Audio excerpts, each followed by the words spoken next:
Assalamualaikum warahmatullahi wabarakatuh. Halo semuanya, selamat datang di Diskora. Di sini Kominfo berbicara.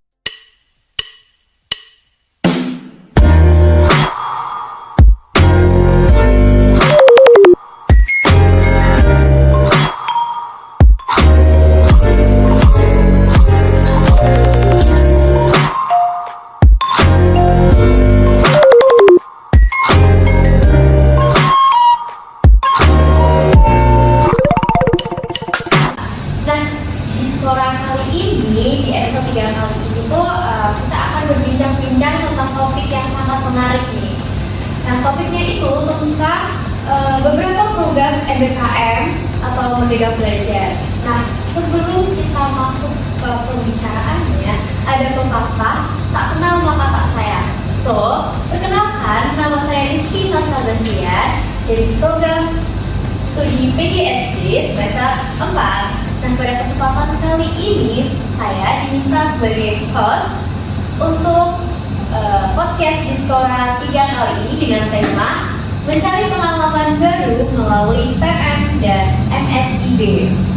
Nah, bisa dilihat teman-teman, saya di sini tidak sendirian, namun ada narasumber kita, dua narasumber yang cantik-cantik ini, yang keren-keren ini, yang lolos dari program MBKM. Nah, bisa perkenalan terlebih dahulu Pak, mungkin dari sebelah sini sebutkan nama, asal dan juga lolos di program MBKM. Terima kasih kesempatannya. Perkenalkan, nama saya Dede Olga Zara. Asal saya dari Semarang. Saya terima di program. Perkenalkan, saya Cynthia Simonding, asal universitas dari Universitas Samudra Aceh, dan saya lolos di program pertukaran mahasiswa merdeka. Halo, selamat datang Kakak Iga sama Kak Cynthia ya. Wah, narasumber kali ini nggak kaleng-kaleng ya teman-teman FVP. Pasti dari teman-teman FVP ini nggak sabar informasi apa yang akan kita dapatkan dari kedua kakak cantik ini. Kita langsung cus ke Tata Sud, tanya-tanya santuy.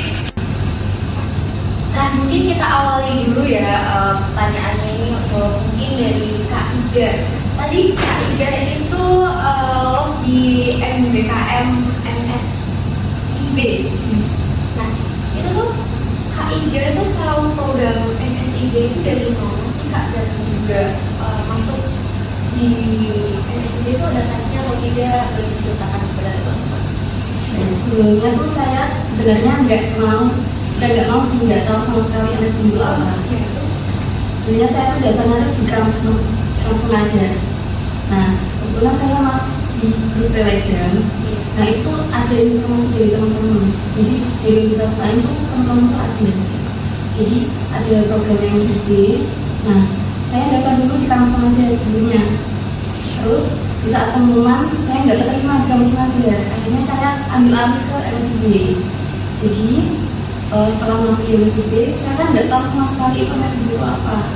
Hanya saya masuk nanya-nanya dulu ke teman saya. Terus teman saya masih rekomendasi kalau misalnya kalian harus isi list dulu, baru ngisi form. Terus akhirnya saya dapat surat rekomendasi itu. Akhirnya saya daftar.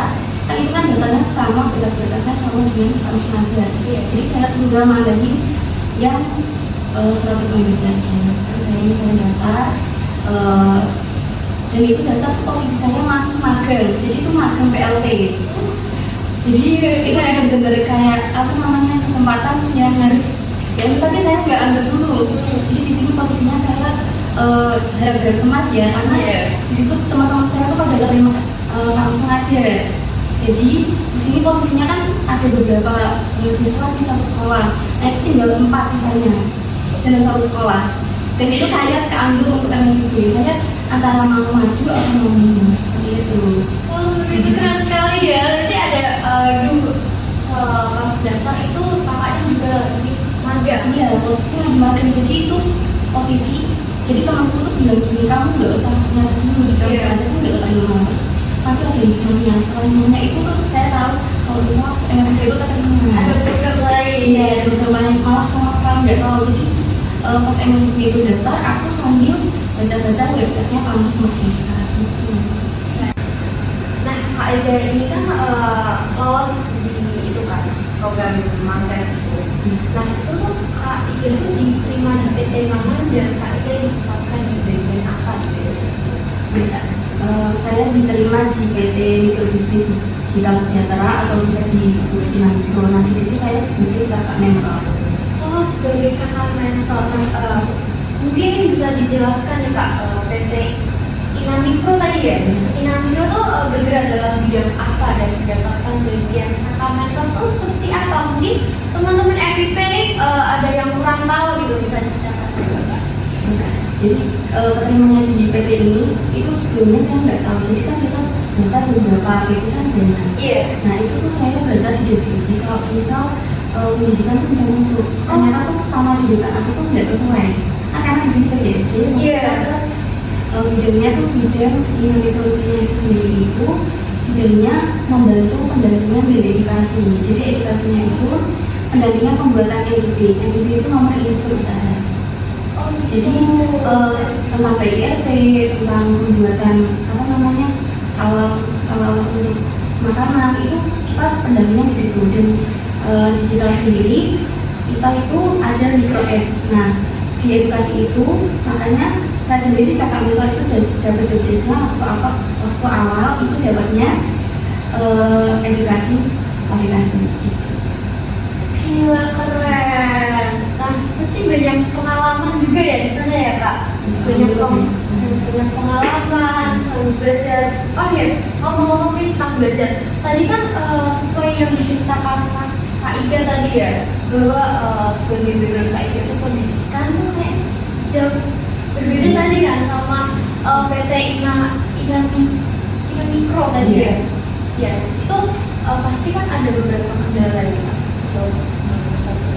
Kendalanya tuh apa aja yang Kakak Iga dapatkan dan bagaimana cara Kak Iga untuk mengatasi kendala itu? Nah, kendala awal itu bukan masalah pekerjaannya, tapi di sini kendalanya adalah konversi. Karena konversi sendiri tuh di mata kuliah kan beda ya sama itu. Akhirnya saya harus dulu saya harus minta keringanan bisa dikonversi mata kuliahnya. Dan itu kebanyakan yang dikonversi itu di semester atasnya, bukan di semester saya kuliah itu. Jadi kendalanya di situ. Jadi kita kendalanya saya sendiri itu nggak enak sama teman-teman. Jadi kan kalau kita mau ke kampus harus konfirmasi dulu sama atasannya, sama teman-temannya. Jadi kita nggak enak aja sama teman-teman. Oke. Saat itu semester berapa? Itu waktu semester Oh, berarti konversinya ke semester 2. Jadi kendalanya Kak Iga sendiri itu di bagian konversi maupun ya. Tapi alhamdulillahnya tuh sudah bisa. ya. Jadi itu kalau misalnya mau dikonversi kan dari pihak kamu itu konversi. Tapi kalau dari pihak biasanya kampus ini itu harus memenuhi, harus bicara sendiri. Jadi di sini tuh kita kalau mau berusaha ya bisa. Kalau misalnya kamu mungkin menyerah diri ya udah nggak bisa diambil dari sini. Ini ada pesannya dari ya. Semua itu pasti ada jalannya ya teman-teman. Wah, keren sekali ya. Ini pengalaman dari Kak Iga ini teman-teman FIP. Lebih banyak sekali pengalaman dan pembelajaran yang kita dapat dari beberapa program dari MBKM ini. Nah Kak, dari kendala itu semua pengalaman yang berkesan di bidang Kak Iga itu apa? Bisa diceritakan? Paling berkesan itu waktu pertama kali ketemu teman-temannya. Terus paling berkesan banget kita tuh ngebantu yayasan disabilitas. Yayasan disabilitas itu benar-benar aku kayak sesuatu itu tempat untuk pengusaha-pengusaha yang disabilitas. Jadi itu yayasannya. Nah itu tuh pengusaha-pengusaha kecil kita bantu, kita ini untuk apa namanya kesehatan lebih bagus gitu ya. Jadi apa namanya terus karena kita kan kerjanya itu bukan di kantor, jadi kita ke lapangan langsung, terus kita membantu masyarakat untuk pendampingan, terus ke pasar-pasar juga, ke perusahaan juga. Jadi setiap harinya saya sendiri sama teman-teman tuh ketemu sama pengusaha-pengusaha yang baru dan sangat memotivasi untuk berusaha gitu. Jadi pengalaman yang sangat mengesankan itu karena kita tahu cara berusaha, cara dari titik nolnya juga. Usaha yang aslinya paling misalnya juga itu ada yang dari pendidikan, dia berusaha di rumah, jadi kalau dari pendidikannya dan berusaha yang lebih besar lagi, jadi usahanya itu konveksi jadi besar sekali. Kita sama dulu pada kita, keren sekali ya. Jadi pengalamannya itu sangat, berarti itu membantu UMKM ya? Iya, membantu UMKM. Wah, sangat berkesan sekali ya pengalaman dari Kak Iga ini. Gimana teman-teman FB? Udah mulai ada rasa ingin ikut program SBKM atau tidak ini? Rugi banget loh, pengalamannya tuh gak kaleng-kaleng yang didapatkan dari Kak Iga. Selain prakuliah, tadi kan Kak Iga kuliahnya di pendidikan ya? Dan memang menjadi belajar lagi tentang Inamikro gitu, Inamikro tentang apa tadi? Usaha-usaha. Mungkin cukup ya pertanyaan untuk Kak Iga ini. Kita langsung move on aja ke Kak cantik dari luar Jawa ini, yaitu dari PMK 4 ya Kak. Oke, nah ini tuh sebenarnya pertanyaan yang umum sekali dipertanyakan, namun menjadi rasa penasaran tinggi gitu ya, karena kakak ini kan dari luar Jawa terus datang ke Jawa, terlebihnya di Semarang nih. Nah, first impression waktu datang ke Semarang itu seperti apa Kak Cindy ya? Mungkin kalau yang pertama banget itu ya Mbak, seperti saya contohnya ini kan orang asli orang Sumatera Utara, cuma berkuliah aja di Aceh. Nah, saya itu asli orang Sumatera dan suku Batak juga. Nah, pas masuk ke Jawa ini, saya itu sangat culture shock lah, mungkinnya seperti bahasa di sini gitu. Kita baru nyampai, terus besok paginya itu kita nyampainya malam. Nah, pada saat itu malam itu yang pertama banget itu panasnya Semarang. Sangat ini sangat membantu sekali. Dan di Medan itu memang panas, tapi sepanas-panasnya di Medan di sini Masih panas lagi. Setelah itu pada saat malamnya itu kami langsung cari makan ya kan Mbak. Pas cari makan itu orang pada bahasa Jawa kan, dan mereka itu sangat halus bahasanya, cara bicaranya, sedangkan kami yang dari luar Sumatera itu kan agak shock gitu, karena pertama kan dari panggilan dari panggil orang itu harus mas, pak, gitu kan semakin bang, om seperti itu, jadi kayak shock di situ pertamanya karena di bahasa, terus di cuaca gitu. Di cuaca ya, ini benar sekali nih. Walaupun saya ini juga dari asli Jawa ya Kak. Pertama kali datang ke Semarang tuh ya kagetnya itu Kak. Sama, panas banget di Semarang. Kak Iga juga kerasan nggak? Kak Iga ini dari mana tadi? Dari Semarang. Dari Semarang asli. Oh, jadi udah kebiasaan ya panas di Semarang ya. Terus ada kipas juga. Makanya di Semarang itu banyak sekali yang buat expand gitu ya. Iya, setiap jalan. Ngomongin tentang culture shock kayak gitu tuh sangat menyenangkan ya, karena kan dari berbagai daerah tuh pasti punya kebiasaan dan khas masing-masing gitu kan ya. Nah ini kan PMN-nya nih udah datang di sini di Ubris kan ya. Boleh tahu nggak cerita-cerita pengalaman atau perasaan PMN di Ubris tuh seperti apa?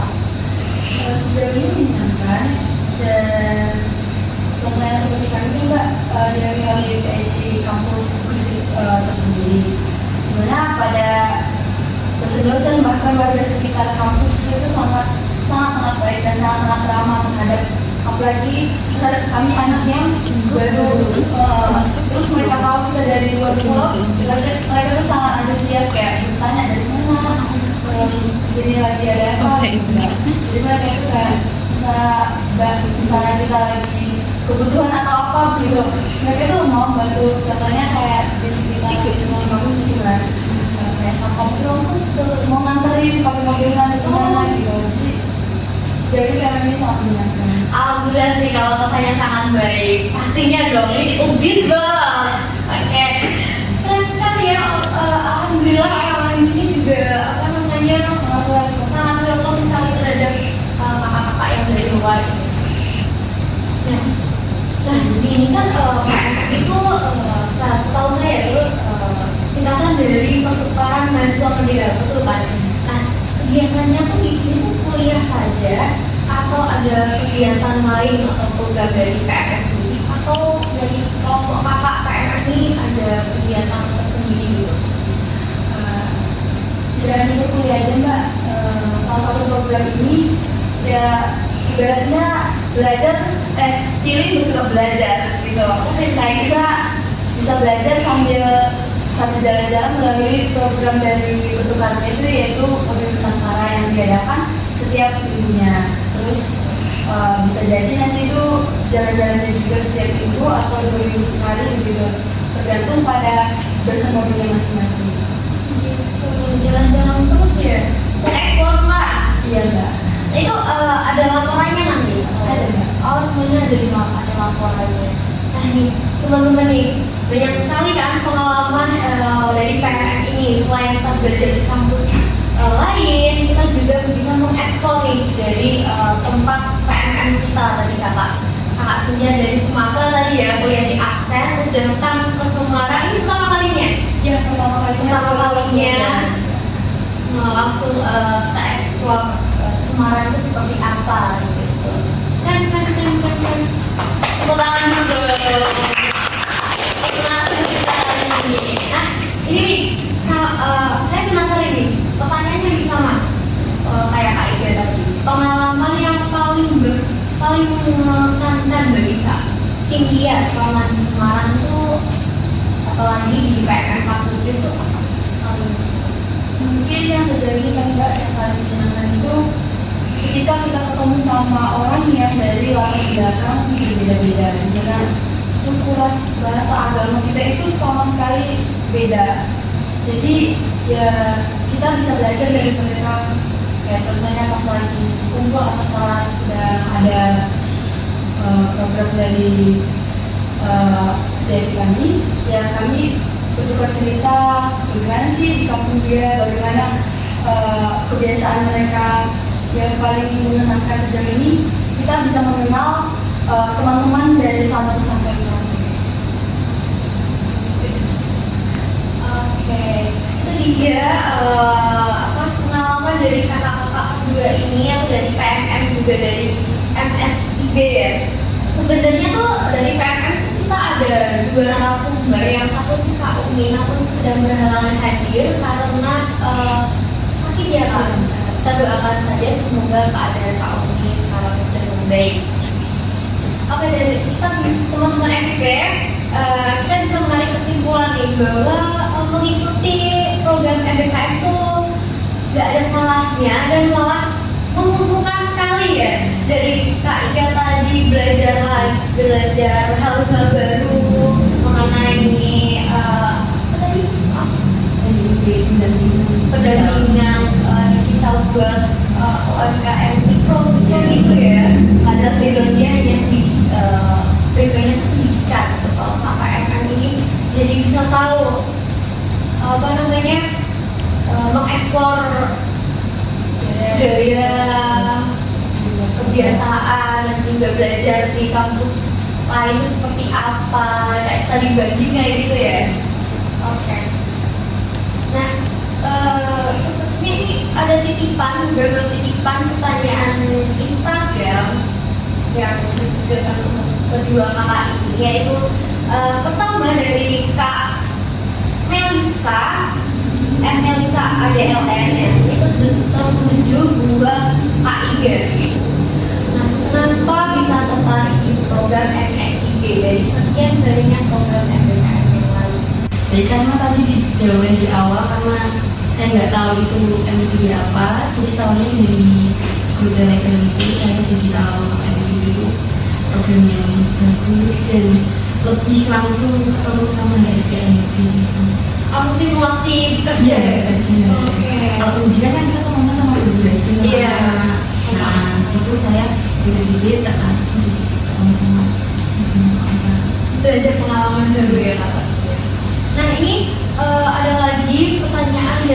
Kak Fania SPRMSTI ya. Ini tertujunya buat kakak PMM, Kak Cynthia ya. Nah, tips dan triknya apa sih yang Mbak Cynthia lakukan sehingga bisa lolos PMM 4? Bener ya, ini pertanyaan yang sangat-sangat ditunggu ya. Nanti aku juga mau tanya ke Mbak Iga nih, tips and triknya masuk ke MSIB tadi. Kita mulai dari Kak Cynthia dulu. Ini yang pertama itu Mbak, doa restu dari orang tua, terus doa restu Nomor dari satu. dosen tentunya, karena untuk mengurus vaksinasinya. Iya. Setelah itu pada saat pemberkasan jangan sampai ada satu berkas yang salah, karena pendaftar pertukaran mahasiswa mereka ini kan sangat banyak Mbak. Nah, kalau kita satu ada melakukan kesalahan, contohnya seperti saya juga sudah mengikuti pendaftaran di PRMD kemarin. Saya ada salah di SPTJM cuman karena salah penulisan saja, terus ditandatangan, yaitu just gagal, dan itu ada pemberitahuan juga kalau kita itu nggak bisa karena ada salah satu berkas yang kurang lengkap atau ada kesalahan. Itu aja sih Mbak, paling penting itu di pemberkasannya doang. Oke, kalau tadi di pemberkasan doang. Nah, ini ada syarat khusus nggak untuk mengikuti program PMM ini? Mungkin kayak harus mahasiswa yang aktif atau harus mahasiswa yang pinter, IPK-nya harus berapa dan lain-lain, itu ada nggak Kak? Kalau teman-teman itu ada Mbak, minimal IPK-nya itu kemarin saya mendaftar 2,75 atau 3,0 kalau nggak salah. Itu gimana ya? Kayaknya apa ya? Khususan untuk mahasiswa ada apa sih namanya sih? Kayak jalan pintas tersendiri untuk mahasiswa yang organisasi atau mahasiswa biasa itu ada nggak Kak? Gak ada, itu program itu menempuh semua mahasiswa yang aktif di atas semester 3 kalau misalnya pertukaran. Jadi nggak ada yang teman-teman FIP yang harus kayak apa nggak ikut organisasi nih atau aku nggak aktif nih, itu nggak ada ya. Semuanya bisa mendaftar. Oke. Nah, dari Kak Iga tadi tips and triknya untuk bisa lolos di program itu tuh apa Kak? Kalau tips and triknya tuh yaitu selama masih pemberkasan awal. Terus yang kedua itu harus bikin CV-nya tuh yang menarik tentunya. Terus yang ketiga kalian siapin aja portofolio terbaik kalian, itu bagaimana yang baik.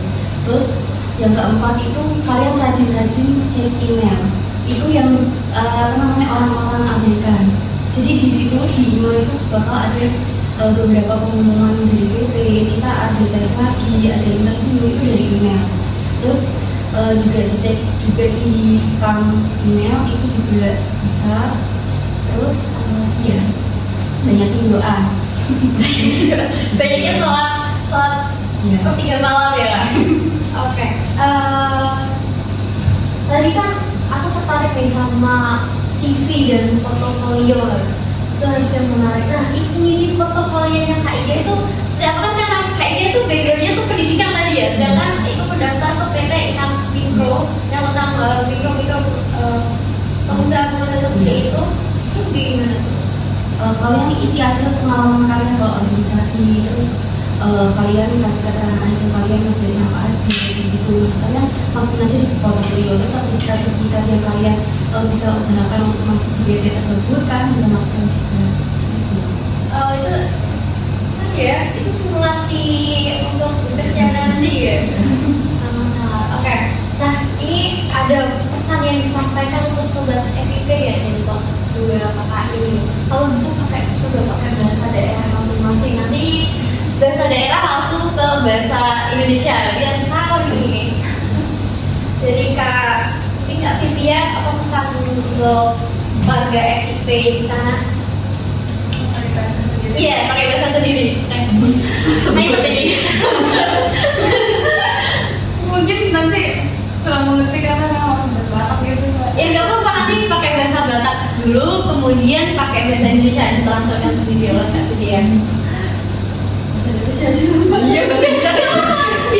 Biar kita tahu gitu loh. Terima kasih bahasa Batak kan kita kan pakainya bahasa Jawa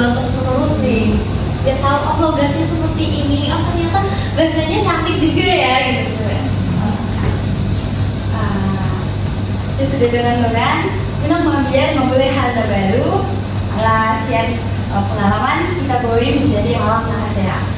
Itu artinya untuk teman-teman semuanya kita jangan ragu untuk mencoba hal baru, karena dari belajar dari pengalaman kita bisa jadi orang yang berhasil. Biasanya cantik ya. Sama sekali nggak ngerti sih aku. Kalau nggak ada bahasa Indonesianya. Oke, jadi Kak Iga pakai bahasa Jawa. Bahasa Jawa. Oh ya udah pakai bahasa Arab gitu. Pakai bahasa langsung aja ya. Kalau kalian punya kegagalan itu, jangan berhenti, maksudnya langsung menyerah gitu ya. Atau aku mau boleh kata tentang itu, kalau aku nggak terima itu, sudah nggak apa-apa, nanti pasti ada hikmahnya. Nah, hikmahnya itu malah lebih bagus dan lebih bermanfaat buat orang-orang. Jadi buat kalian kalau misal menyerah itu, jangan langsung menyerah, usaha aja. Lain kesempatan pasti ada waktunya gitu. Keren ya untuk pesan sobat FIP ini, yaitu tadi dari Kak Cynthia, jangan apa tadi Kak?